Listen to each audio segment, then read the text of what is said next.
Hello, everybody. Welcome into Ballzy, the SportsDay DFW Dallas Morning News Podcast. I am Kevin Sherrington, back in the studio with my old pals who missed me so much last week, Evan Grant, David Moore. How was it without me, fellas? New podcast. Who dis? Why don't you just step in and take over like this? You know, that's what I'm supposed to do. Kevin burst through the door this morning. He said, "Give me my podcast back." That was it, yeah. How you feeling? I'm much better, thank you for asking. You sounded horrible in the aftermath of last week I when was, you missed the podcast. I know I was horrible in the aftermath of all that. It's apparently a really bad allergy season. I told you that on text. that's right. It is. That's My right. poor Natalie has been struggling with it for Really? months. So it's allergy, not a virus or No, anything not a virus. that's Don't worry, it's okay. Are you spread. Are you any closer to death? Every day, every day, as we all are.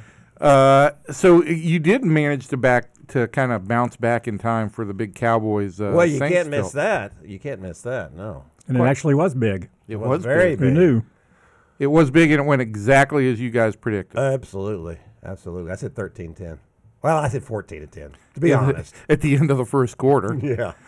No, I think I had the Cowboys losing 31-27, something like that.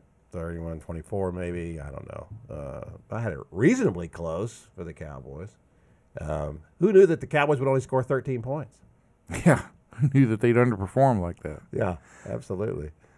But I think you'd probably like to talk about the defense before we get into what this week is, which is Eagles week. Eagles. Yeah. Well, I think, just real briefly, I think this is the thing that, to me, about this team, this Cowboys team, that made me believe that it had potential early on was the performance of the defense. They have not had a defense like this in years. I'd have to go back and look at the numbers and see, but just purely on the grounds of the talent, first of all, playing on defense. It's not just a scheme.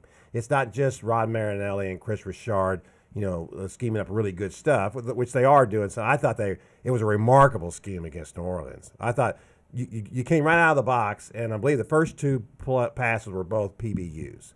And to me, the guys were right on top of the receivers. It was like they knew exactly what the Saints were going to throw. Yeah, New Orleans, I believe, in the first 11 games had a total of 14 3-and-outs in their first 11 games. Cowboys forced them into 3-and-outs on their first two possessions. Yeah, and my stat to go with all of that would be that for the first time in his career, Drew Brees started off 0 for 4. 0 for 4, yeah. 0 for 4. I mean, Troy noted that very quickly and was quite shocked by that. And I think, it was funny to me that, first of all, that they threw their first three passes. It's like, how about mixing in a run here?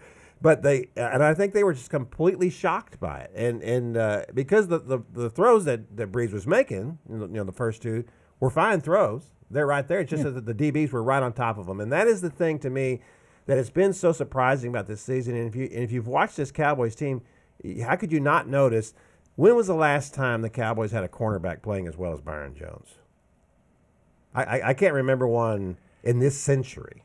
Well, again, and it's interesting because he's not getting a lot of turnovers, but they're just not even going his way. No. And what they did was they've shown more flexibility than they have in the past. They had him travel with Michael Thomas in that game. Usually they just play sides or quarters, however they break it up. But they're mixing that up this year, I think, with Chris Richard's.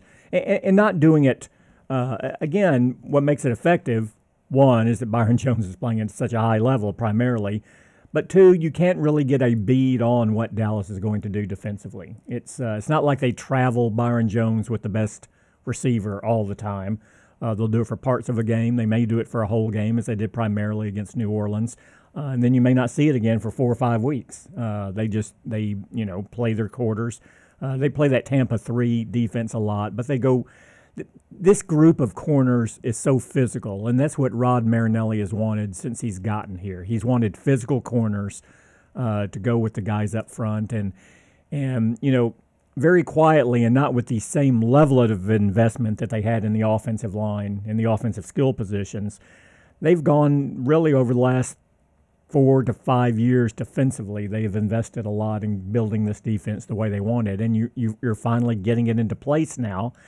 And not only is it in place, it's young and it's a nucleus that if you're willing to pay for a few key guys, which you're going to have to, you can keep in place for a while.